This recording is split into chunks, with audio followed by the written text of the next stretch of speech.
Hey guys, in today's video I'll be showing you how to automatically park your Mercedes-Benz if it's equipped with the active parking assist feature. Now this video applies to many of the models that were released in the 2010s.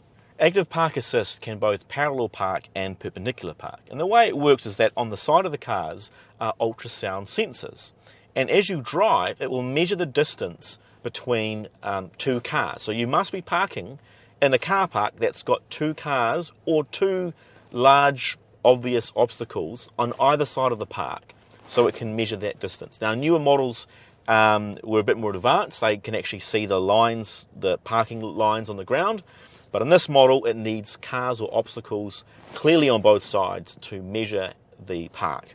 So firstly, you've got to be driving below 30 kilometers an hour.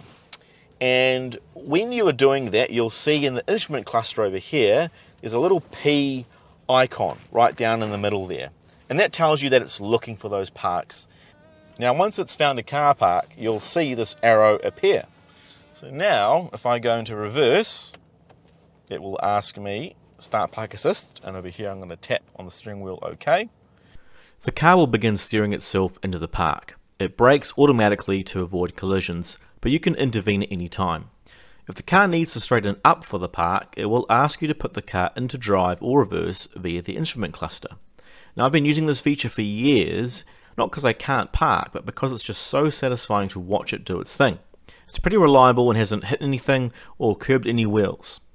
If you found this video useful, please do like and subscribe, and I'll see you in the next video.